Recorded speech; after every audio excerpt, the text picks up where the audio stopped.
Welcome to International Love Story. My name is Christina, and in today's episode, I'm going to talk to Brune and Mahmood. Brune is from France, Mahmood is from Yemen. We've been talking for 2.5 hours. It got very emotional, so there were tears on both sides. But I decided, because of all this, to deliver you the raw version of it, and also for you guys to feel the emotions I felt. Like, it was happiness, it was sadness. We've been talking obviously about how they got to know each other, but we've also been talking about the war in Yemen and the current status. I honestly don't know what to say without getting emotional again, but this was by far one of the most intense love stories I was able to listen to. I was allowed to listen to. I'm so grateful and so happy that they gifted me their time and that I was also able to jump into all of this into detail. And to me, it was just also very important to cover a few things in detail. So this is one of the reasons why this podcast episode is a little bit longer than usual, why I decided to split it in two, and why you will listen to quite a raw version where most of the parts will not be edited. So enjoy today's podcast episode. Thank you so much, and I really mean it. Thank you so much for listening, for watching, for trusting me with your stories. And yeah, let's just dive directly into it. Enjoy. Your partner is leaving, and then what do? You're alone. There's no wrong answer. There's no wrong opinion. My last message would be, really don't underestimate culture shock. It comes in many different shapes and sizes. And really, I think having a community like this one, for example, is so important.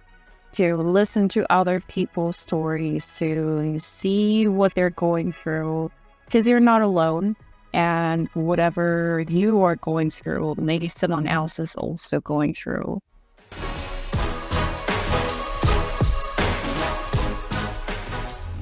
In today's episode, I would like to welcome Brune and Mahmood. They are living together at the moment, and they have quite a unique story. I know Brune since a while already, because I think you're one of the first followers on Instagram, like following everything we are doing, what Natcha and I have been through. And from time to time, we have contact as well. And this is why I'm so excited to have you guys here today, because I know little snippets of your story, but I don't know the full story.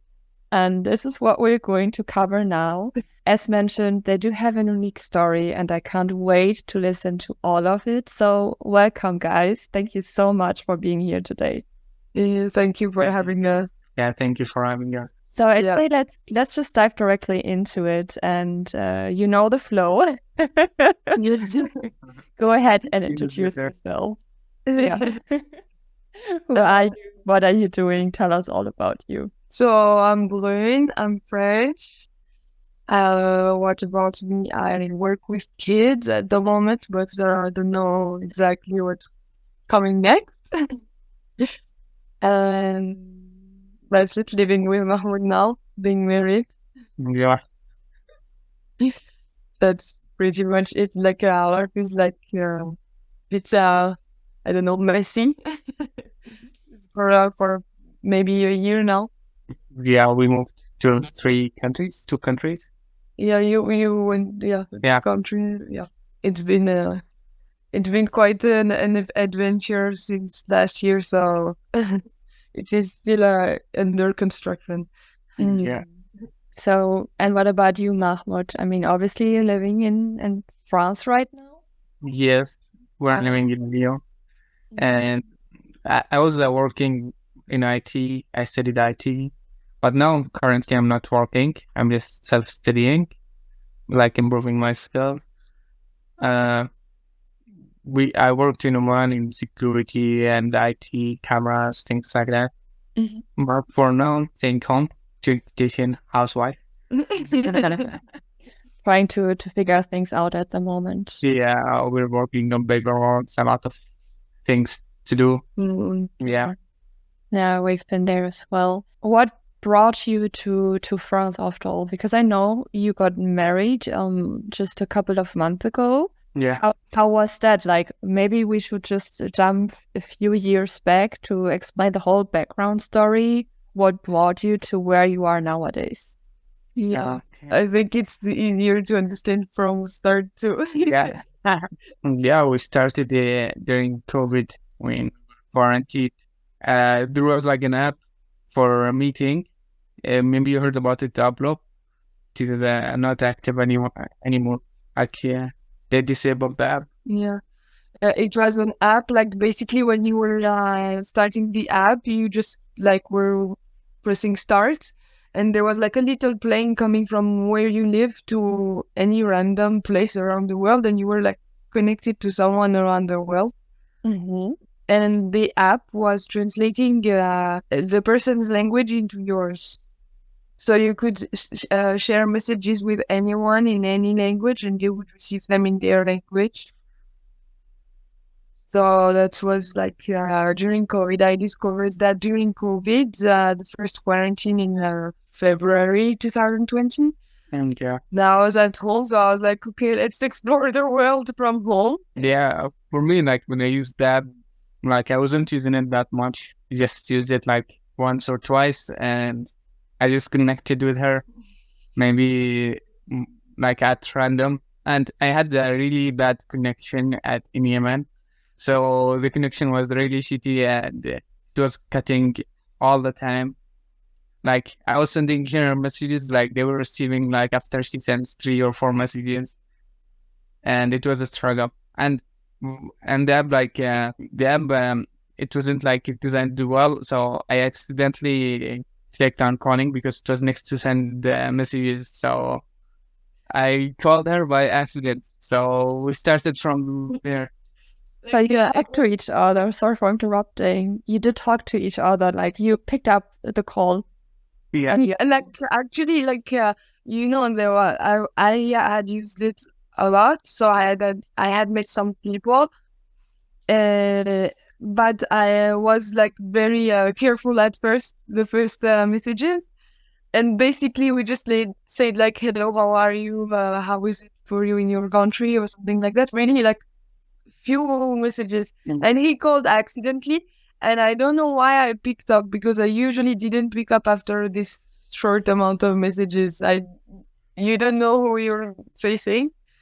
So he called by accident, and I don't know why I picked up this day specifically with him.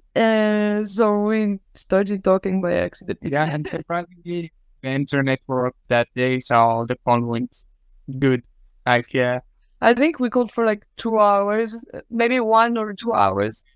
Remember exactly. It was funny because he was like, when you meet him for the first time, he looks just really polite and like really clean. I don't know how to say, just like he was like, oh, hello, how are you? I had met so many guys on the app were trying to flirt and everything, and he was just like, oh, I was working on this, you want to see what I did? So you had a serious conversation. It didn't feel awkward or anything, or like he was trying to impress you. He was just very natural from the beginning. Oh, that's lovely. Yeah, I remember I was learning things during that time. Like I was learning street gear rendering. I was making donuts on Blender, an app called Blender. It is for 3D rendering. So I was making donuts, and I was showing her the donuts that I made. Oh. And I was excited because I had met a guy living in Syria who taught me some basics of Arabic, how to write and all. And I was like, okay, let's continue with Arabic. And I wanted to teach me French, but it's a long story. Yes, so I think just like after 1 month, we were talking all the time because we were home all the time.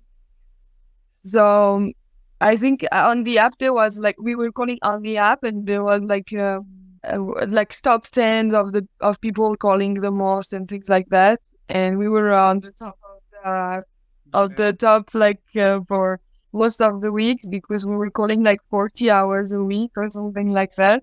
Yeah. What? You had like per week 14 hours of calls in total?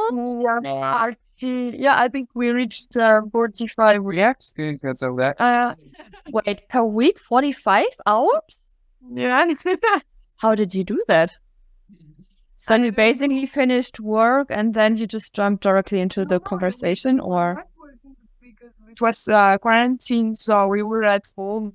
Doing nothing. So yeah, we were at home eating together and just like talking, or just like he was hanging up telling me, oh, it is prayer time. My mom will check if I am praying. So let's hang up. And we were calling back after an hour when it was safe for him. So you really got to know each other thanks to COVID, so to speak. I mean, to be honest. Yeah. Because otherwise you wouldn't have had the time to hang out, to talk. And I guess you had deep conversations as well. And you really dove deep into it. Yeah. Thanks to COVID.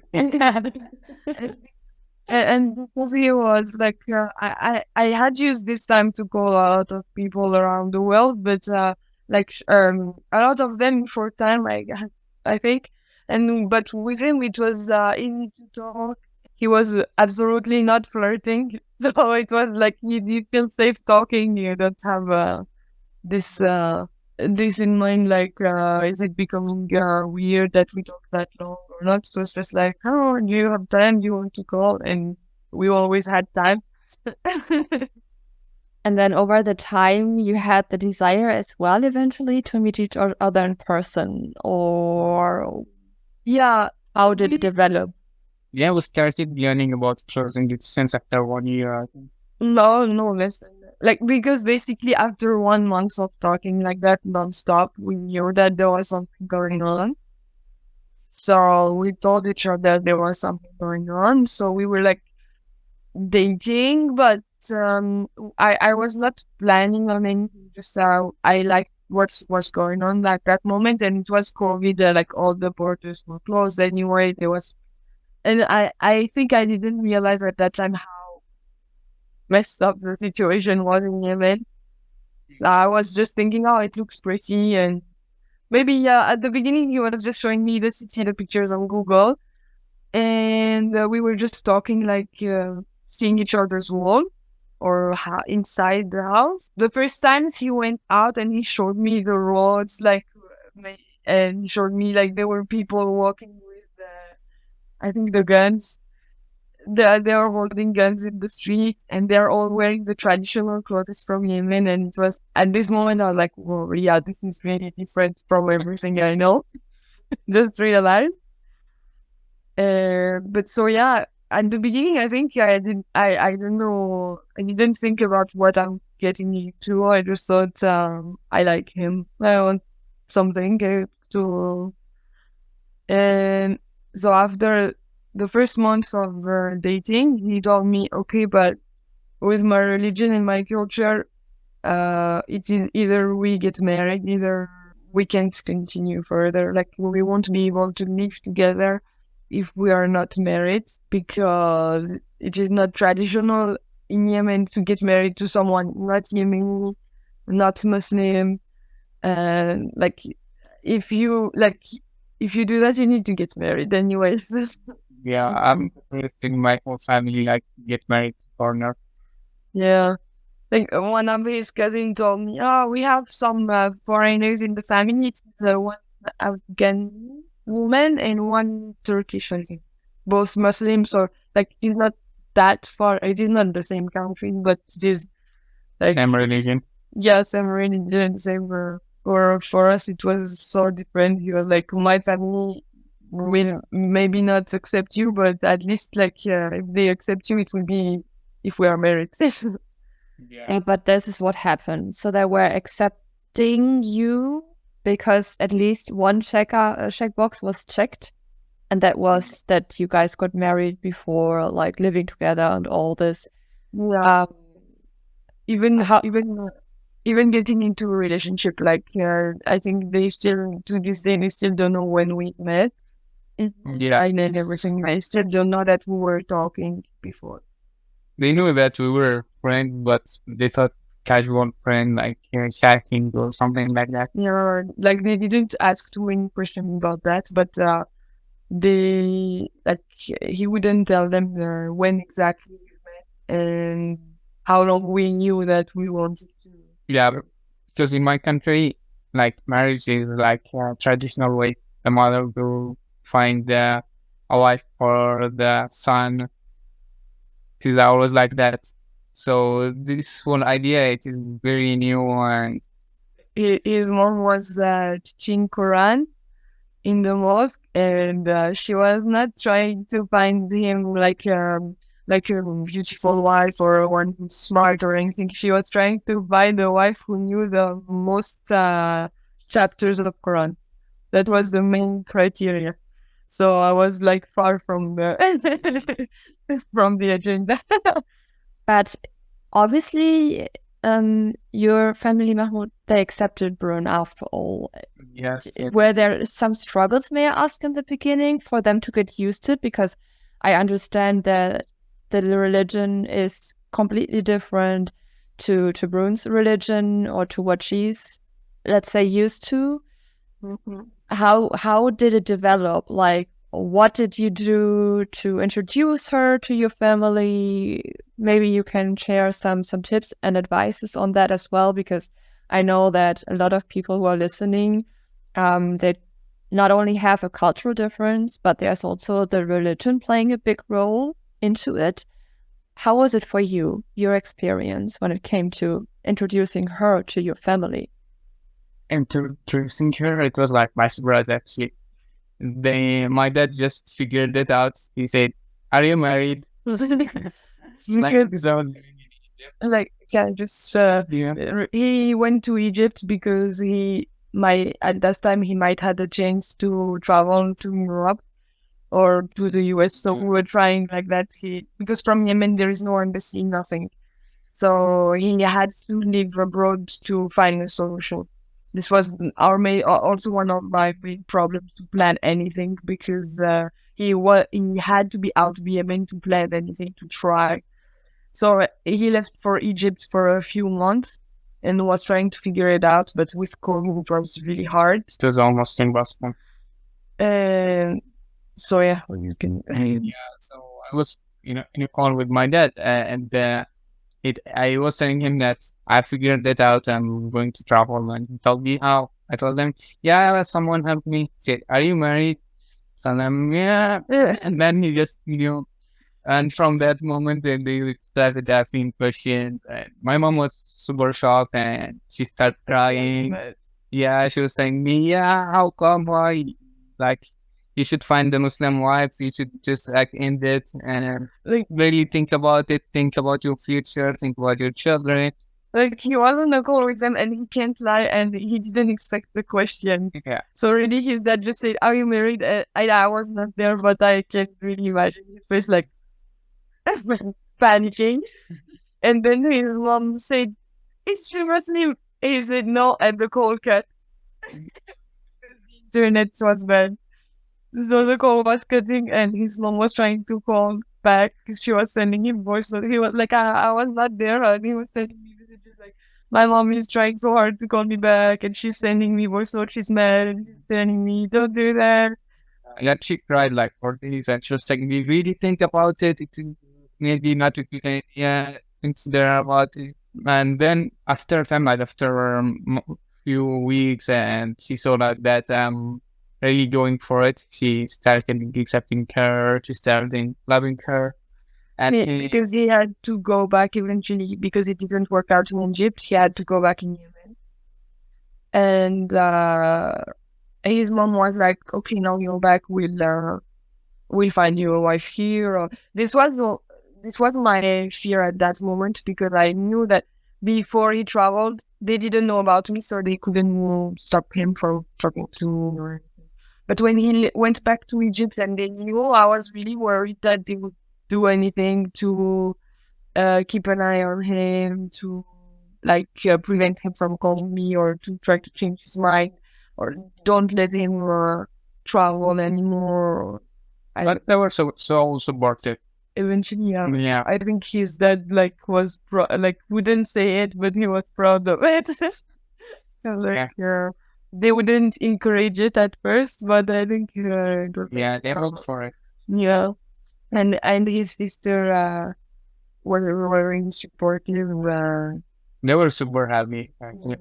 They really want the nephews and nieces with blue eyes, so That's the goal. Okay. Yeah. So they're a little bit more open-minded when it comes to this topic. But your mom, do I understand correctly, after you came back from Egypt, she tried to find you a wife, a Muslim wife? Or she was trying to change my mind. Yeah, she's trying for that.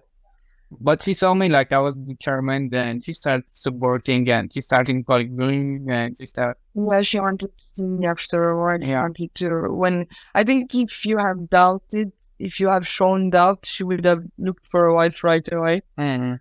But yeah, I think after some time, and because also his sisters were helping a lot, because I was talking to them a little bit, and they were like talking about me. Like both of them were talking to me, so they were talking about me together in front of their mom. So their mom started becoming curious about why everyone is talking about this French girl and this family. Yeah, I understand correctly. Obviously, your mom had some doubts, but then she saw you happy. You were 100% sure about what you're doing, that this is the way you want to go. Your sisters were big fans of Brune. They start talking in front of your mom, and your mom was like, okay, what's up with this girl? I need to know her as well. And this is how it developed. And even when we met for the first time, she bought her gift. I became the blackmail of the family also, because I remember we were planning to meet in Oman, and his sisters were saying, we want French perfume, blah blah blah, and so every time his youngest sister was not doing what their mom wanted, she was telling her like, if you don't do it, I'll tell Brune not to bring you the perfume.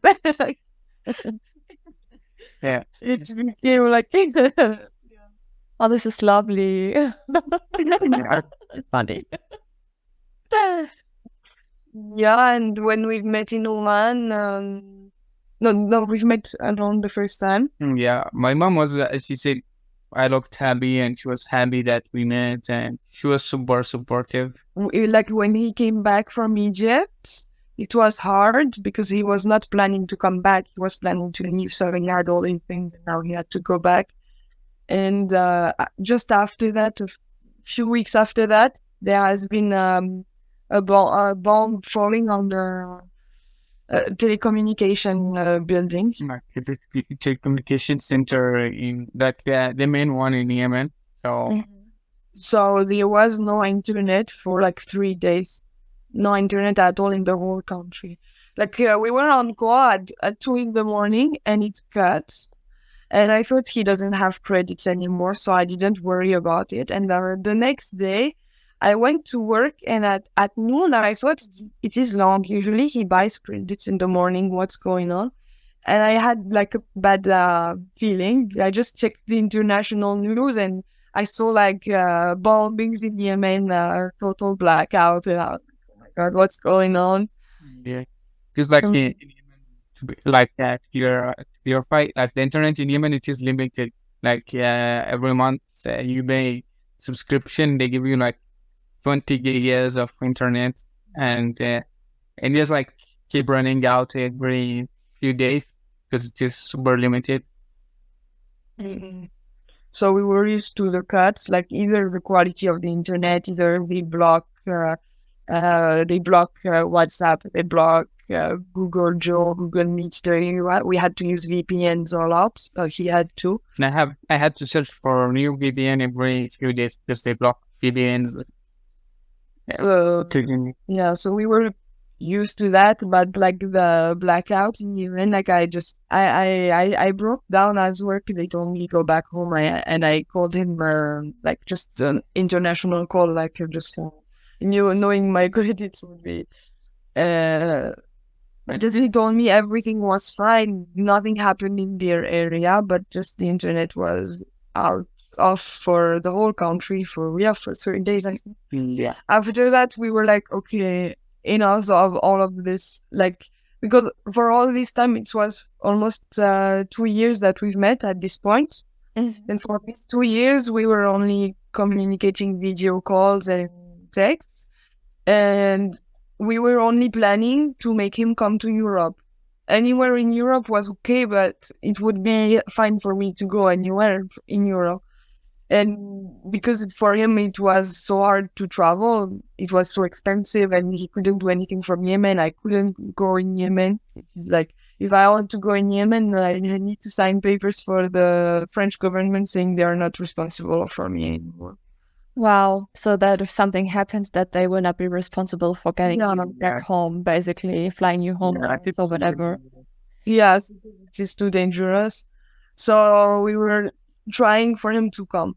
And at this point, we were like, okay, let's just find a way to meet. Either Egypt, no, Egypt was out of at this point, but Oman was okay.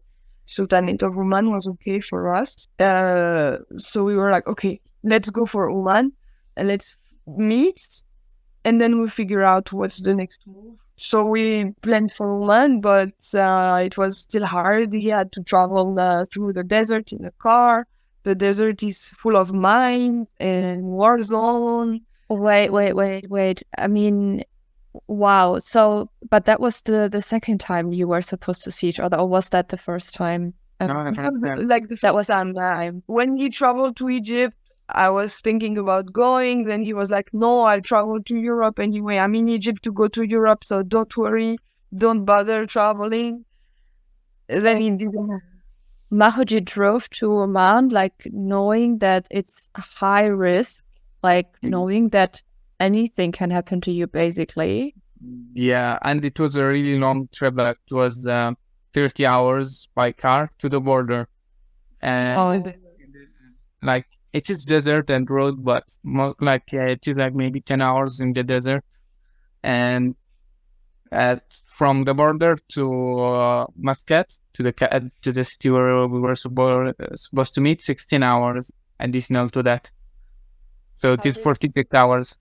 How did you feel? I mean, I have so many questions right now. First of all, how did you feel? How did your family feel about this? I mean, I don't think there are so many people doing that, right? I mean, taking this risk, or is that just like... It is normal for Yemen. Like, you need to go out of Yemen, like, you have to go through the desert because it is in between areas. Like, even if I want to go, for example, when I went to Egypt, it was a different road, but it is still dangerous. It is off-roading. Like, it is not a paved road. And basically in the north, they only have border with Saudi. So where his family and living, it is the border with Saudi, and the south has the border with Oman and an airport. But there is no airport in the north, or Active. maybe now it's active. Yeah, it wasn't active when I was there. Like, just they opened it recently. Yeah. So basically, if you want to leave Yemen, you need to cross this line between the war zone. Like, you just Yeah, so many people are taking this road every day. And how was it for you to cross to Oman? I mean, you were okay leaving the country, or what was the situation at that point?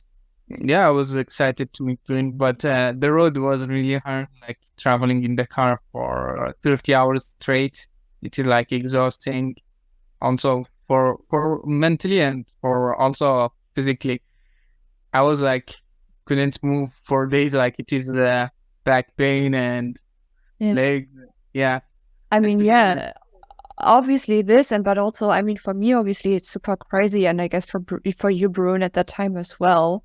like once you've learned about that. But before we move towards the like how the first dating was, I guess you had butterflies and all those feelings and a bunch of emotions at that very moment. I would like to dive like at least a little bit into the situation in Yemen right now. Like, where are you at the moment? We've talked about that guns on the street, like at least people being armed on the street, that this is normal. We've talked about mines, like that there's kind of a risk to cross borders, that there's a risk zone or a war zone, and like what's going on. So for everyone who's listening or who's watching at the moment, gets an idea of what the status quo in Yemen is at the moment. Yeah, for now, like Yemen is divided to two parts, like mainly. There are maybe smaller other parts, but the two big parts is like between the north and the south. To cross between them, there is a war zone, like from anywhere. And at the time when I was living there, there wasn't any airport in the north, so you have to go to the south. Like you go to anywhere in the south, it is high risk, road, war zone, anything could happen. And the reason for that is political wise, that there are basically two parts. Because I'm not so aware, or not in detail at least, of why or what started all of this. The only thing I know is that they're just completely different point of views of two groups of people who are basically trying to take over the control, and this is going on since several years already, right? Yeah, it's been I think 8 years or 9 years. Since 2015. Yeah, 2014. Okay. So it is 9 years. Like it started by like when after like we had the Arab Spring in 2011, and we changed the government. And after that, the new government wasn't like in fully in control. So there were protests. There were a group of people trying to take control, and I think in 2014, the government lost power, and they asked other countries for help, the official government.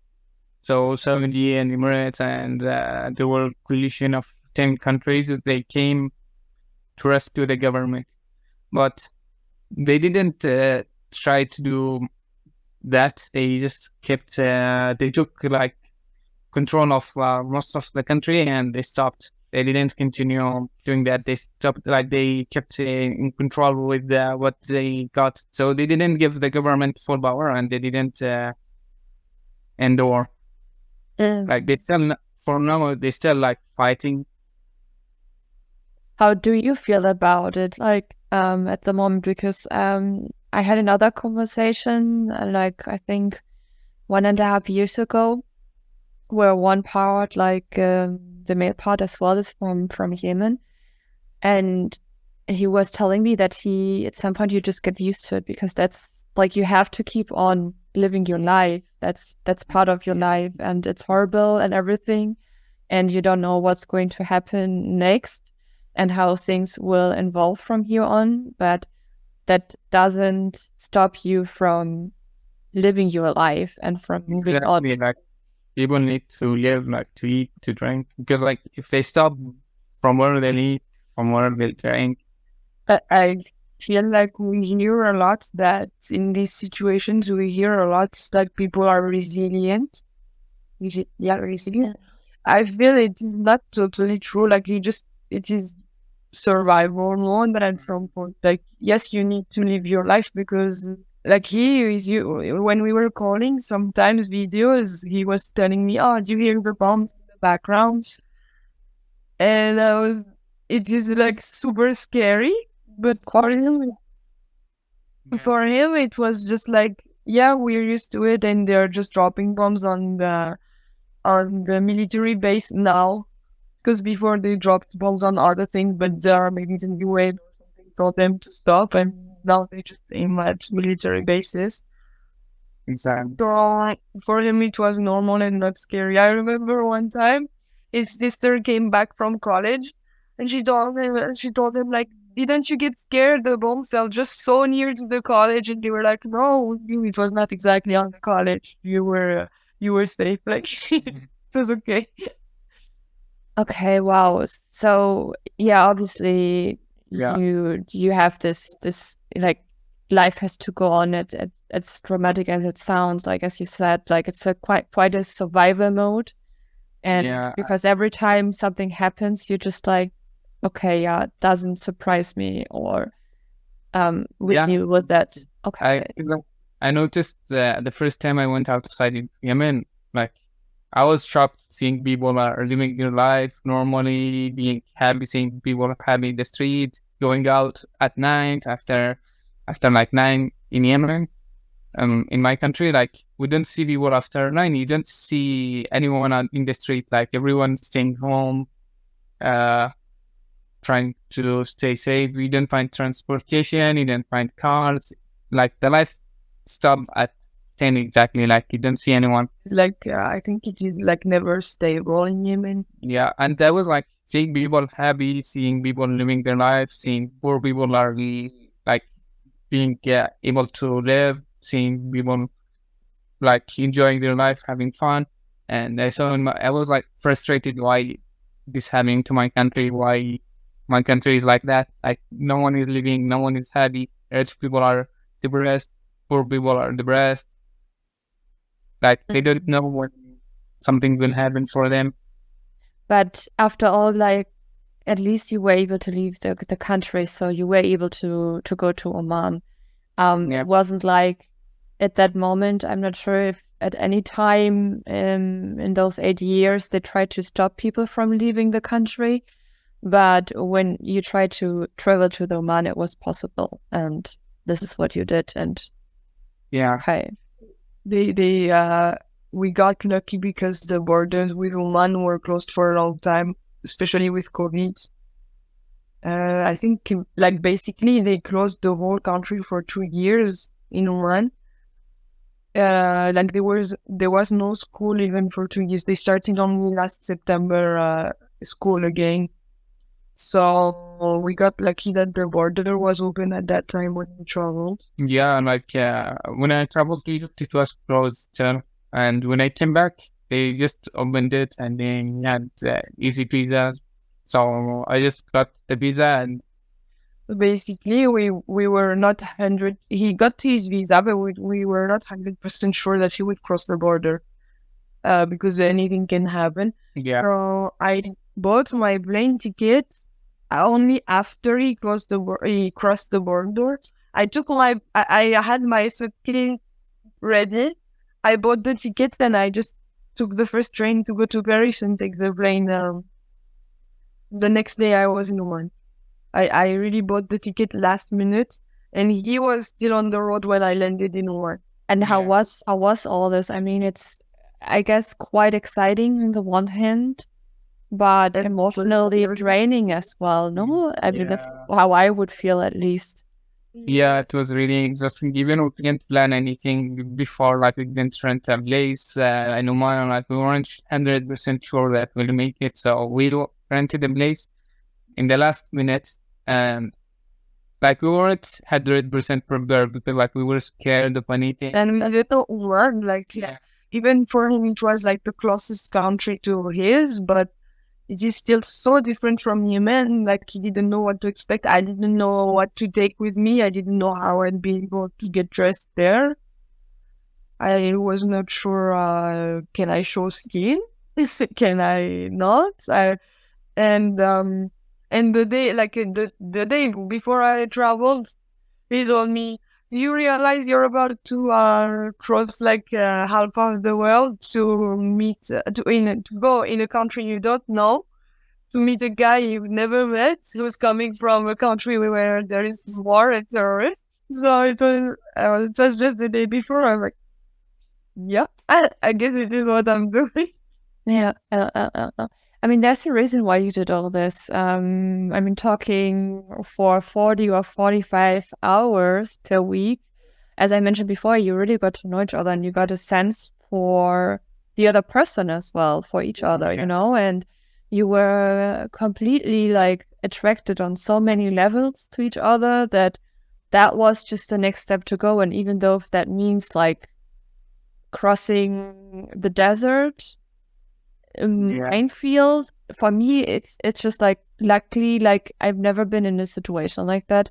So I can only imagine how it feels like. But going through this, and especially Yemen sitting in France, and then, oh yeah, okay, he just crossed the borders. I'm gonna buy my flight tickets. That know what's gonna happen. How is it going to be? And while you were sitting in the car, still like, wow. And there were like so many emotions in that moment and those previous weeks building up, and then you met each other in person. Yeah, and Right? it was like, How was that? yeah, Like- for the whole trip, I was offline, like I couldn't have connection, so she didn't know anything. Like she learning news every 10 hours or At something. first, I was worried to be like in the plane. When I thought about this moment before, I thought, oh my God, it will be a long flight. I won't be able to talk to him to like maybe calm my nerves or anything. But it was worse than that because for maybe 3 days before I traveled, I barely could contact him because he was in the car. Then he was staying with his cousins who didn't know about me. Just like in the desert, like it was near border, like there is no connection, barely any signal. So like it was all really hard. And then like just before we've met, like the flight landed in Oman. First, like I was looking crazy. I was super stressed because I forgot to take health insurance, and I knew they were about to check that. But it was so hectic, like traveling on the day. So landing on the airport, I was trying to find connection to buy the health insurance before I go through the security check. And it was February, so I was wearing like big coat from France.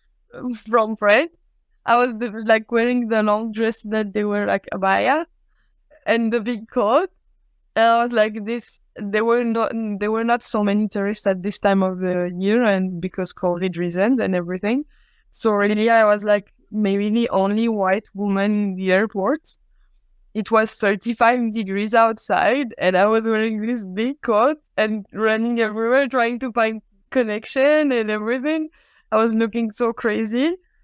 And finally, I go like in the line to go through the check, and they were asking for a COVID vaccination and everything, and they were asking for the address of the hotel where we were staying, and I didn't have a hotel because he just called someone or like find the apartment to rent to like private individual. So I go and I'm super stressed.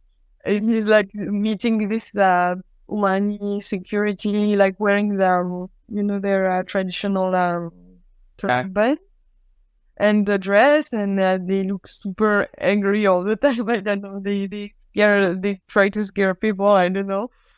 So they're like, your vaccination and address and blah blah blah. And I tell them like my fiance made a reservation, but I don't have the address. They're like, oh, you have a Omani fiance. And I said, no, Yemen. Wrong answer. Then they say, oh, how did you meet? I said, internet. They were like, okay, leave the line, go on the side. They made me file paperwork for like the embassy, saying like if I get missing, they want his information, my parents' information, like everything to contact the people. And they were asking me if I was planning to go visit Yemen, and they were talking together in Arabic, and it was like scary situation. But I mean, you're telling that like right now obviously it happened and now you made it work. There's a reason why you're sitting together. But in that moment, that must have been very frightening. I mean, at this time, you still didn't know if you'd be able to actually keep on moving and actually will be able to see him, and all the paperwork you had to fill out in case something happens to you. I mean, now you can kind of laugh about it, but in that moment, that must have been like, confusing, no? And mostly I was super anxious, but I was thinking, I can't show any of that, because if they see me anxious, they will ask why. Because I know, as we said, there are terrorists in Yemen. Like they had Daesh and Al Qaeda at the time, and like so. Knowing how we are fed in France with people leaving for Syria to jihad or whatever, I think like if they think I'm going to Yemen for this reason, if they start writing something about his name, like I was really stressed because I knew that our next step was for him to move in Europe. I was really stressed that they start writing, like they keep record about him or something. So I was like acting like nothing happened. I was trying to tell them, oh, is there any problem? It is all right. Don't worry. I'm just gonna meet him and do some tourism in the area. We're planning to visit Oman and then go home. Like, but yeah. So Yeah. after that, finally going out of the airport was a relief. And eventually we met. I waited for him because he was still in the bus bringing him to the capital city. So he reached the airport at like 1 in the morning. Can you imagine? I reached after traveling for 45 hours, I think 56 hours without like changing, without taking a shower, like the first impression for her, like me after all this long trip full of sand, see hair. And me with the big coats, like the very hair. And everyone was staring at me because even like blonde there, everyone is staring. They don't have one blonde women. It's so surreal. It's so surreal, and this is why I just like as emotional and everything this is, and your story is like, especially knowing the background. I just think it's so crazy that love somehow finds its way, and that you. I mean, just imagine you pulled through all this, because you wanted to be together, and people around you, they thought you lost your minds, and you still went through it, and you managed to see each other. This is like, seriously, like love is so much stronger than anything else that's surrounding you. And this is, oh God, I'm getting emotional. This is so amazing. And my question to you, like, did you also take a first picture or something? Is there a picture of you at the airport? I would love to see that. No, because he arrived with someone who was supposed to drop us at the apartment. So we were in a rush because like the airport parking, which is just like 10 minutes for free, and then you have to pay expensive fees. So we just like rush. I just saw that. He saw me. I was like, oh, he's here. I knew we were not about to like hug and everything in public there. It is not possible. But just he saw me. He was like, okay, I'll take your suitcase. We go. And he put the suitcase in the car. He sits, and the guy was talking to him in Arabic. I was in the back seat. I was like, okay. What am I doing here? Bit conservative country, like it is hard to like hug or kiss in public. No one would kiss in public. No one would hug even in public. It is like really hard. So, and I had like time and the guy is waiting, so I can't just make him more. And it was not like, and it was like, after all these emotions, I think we wouldn't have wanted distress. There was like planning with him to meet like at 11, and he was late, so I was like so super embarrassed to make him come at 1 and all this. So you played cool, like you had, because you had to play cool, but in your mind you were like, okay, I wanna hug her, and like, just imagine you would have hugged each other, and most probably you both would have cried, but you couldn't because it was just like appropriate. We didn't have time to acknowledge what was happening. It was just, okay, we found each other. Now we go to the next step. Like, keep moving. And the trip from the airport to the place was like really long because we were just like exciting. We want to arrive. And I couldn't understand anything that was happening because they were like, I noticed Mahmoud was trying a little bit to speak in English for me, but the other guy was not really trying. He just I don't know. But so I was just waiting in the back. So, Okay, here I am. and then we the apartment I met cockroaches for the first time, and the guy told us you'll get used to it, because they are everywhere in Oman. Before that, we stopped in a supermarket to buy food or things, and we were just like trying to touch each other. And Like, okay, what you want to eat? like it was like the first time. But then you eventually made it to the accommodation, and did you have like some alone time there to soak it all in and like to live through your emotions, or did it still take a while until you We waited? were like, there was first when we arrived at the accommodation, it was maybe 2 a.m. after our both our trips. We were really exhausted, so I think we just probably we hugged, and we were like really relieved. It was like at this moment where we were relieved, and it was finally there. But we had 2 beds, and that was one question that crossed my head as well. Yeah. Mm-hmm. His mom made him promise that he would have his own bed as long as we're not married. Yeah. So the next step was to get married religiously, so with a chef for the Islamic marriage, in these 3 weeks that we had. So we found the chef on Facebook. I posted in a group in Oman, is there a chef ready to marry us?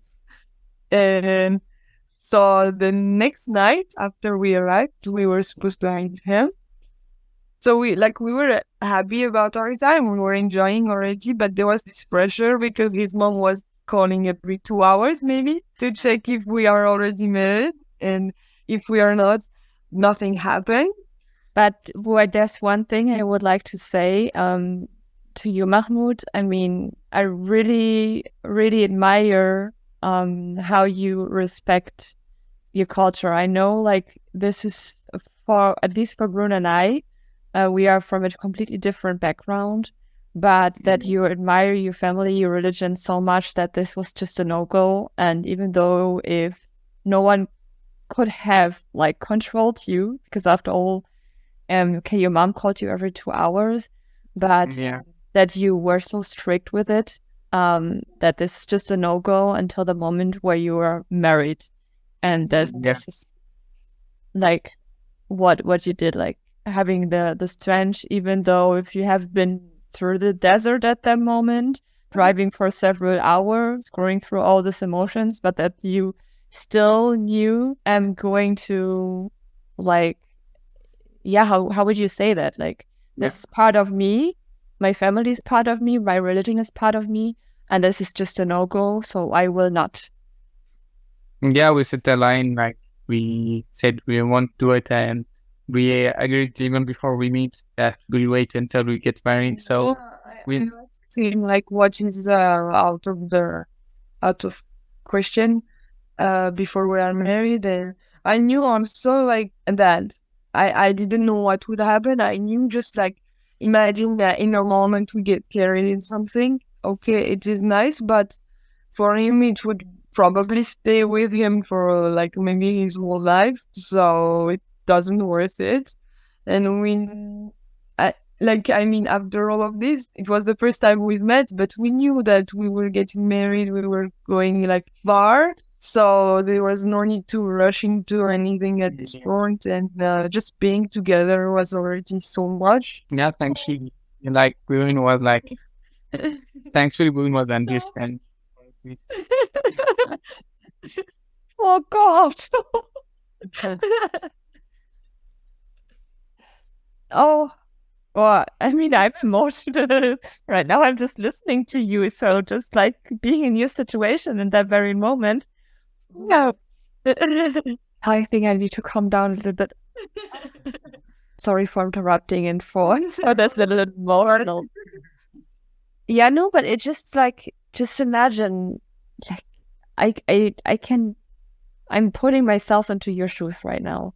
And I do know like the relationship Nacha and I are having and the things we have been through and our journey, our life journey the past few years, that was very emotional, very like draining as well. Like it was everything, like all it was like, as I mentioned a couple of times in the podcast and also on it's a very emotional roller coaster, right?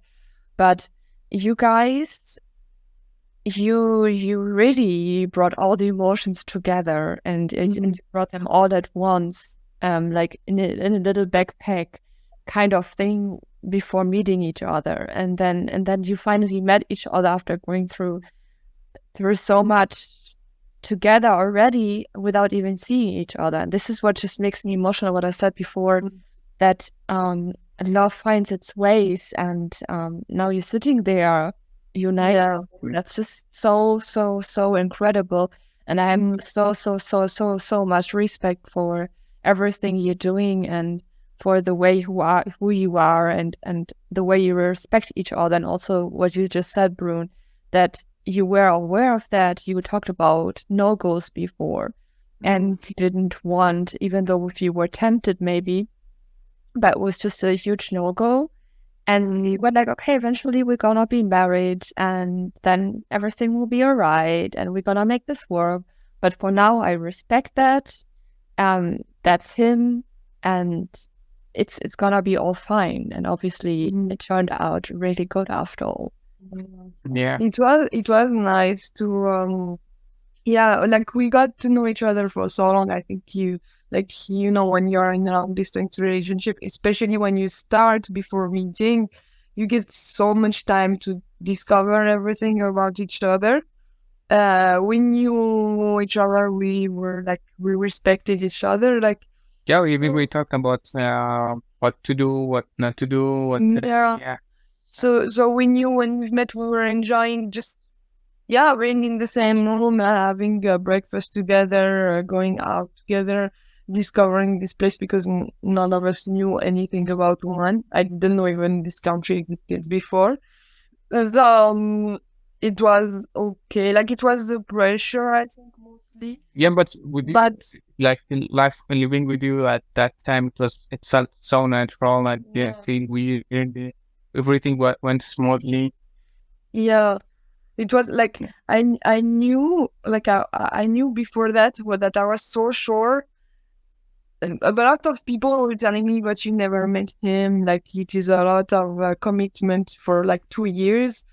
But I knew from the man I see in the videos and everything we talk about that this is gonna be the same person when I meet him.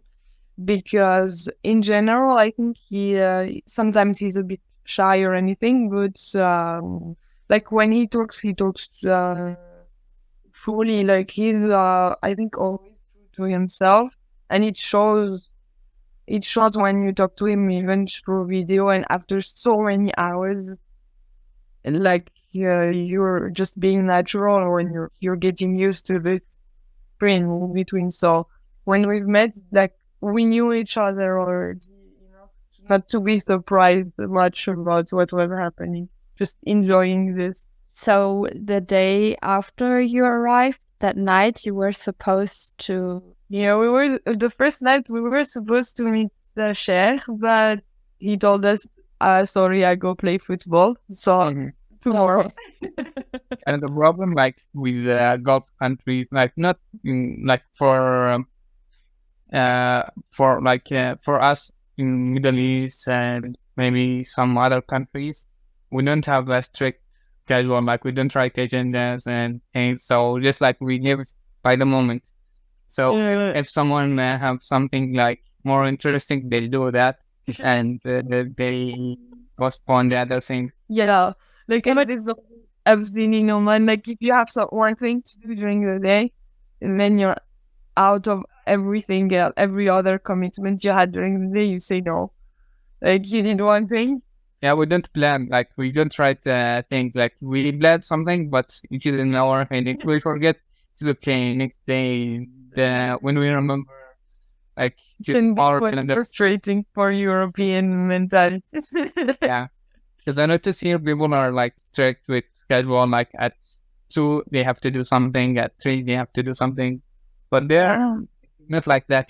Like we live randomly, like without a schedule. But did you see him then the day after? The day after, like, Okay. we were, the sun sets there around 5 in the winter. So it is a bit weird, like, because you have the summer weather, but in the summer in France, the sun sets at 10. So when you are there and you feel the summer weather, you feel the summer spirit, and then the sun sets at 5, which is so confusing. But anyway, so it was 5. We were on the beach, so it feels like the end of the night already, but it is not. And he called us and told us, okay, we do it. Come at my place, but you need to buy a sweet, Umani sweet, because we eat sweet after the wedding, after celebrating the. So we went to buy the sweets, and then on the way to his place, he called again and said, I'm not sure I'm gonna do it because she's not Muslim and she's not from here. He started doubting himself. Yeah, he started doubting. Thank you so much for watching and for listening to today's podcast episode. I know this is quite a cliffhanger, but I promise you I will not leave you hanging for too long. I'll be back on the 2nd of August, so next week, Wednesday already, for part 2 of Brune and Mahmood's love story. So definitely stay tuned. It will be worth it. We will talk obviously about their future plans, about how they managed to close the distance and what else they had to go through, about their mindsets in general. We're also going to talk about religion, on the surface at least. And yeah, I hope you like what I'm doing. If you like what I'm doing, it would really mean a lot to me if you could rate the podcast episode wherever you're listening to it, and to give, in case you're watching on YouTube, to give it a thumbs up, maybe leave a comment. And if you want to be part of the podcast as well, feel free to leave me a message or fill in the form. I'm going to leave it in the description, in the side notes of the podcast episode, and in the description of the YouTube video. And yeah, maybe someday we're going to sit together and you're going to share your story with me. I can't wait to meet you. I can't wait to talk to you. And thanks again. I really appreciate you. Take care. Have a wonderful morning. Have a wonderful evening. Have a wonderful afternoon, wherever you're listening or wherever you're watching from. Bye.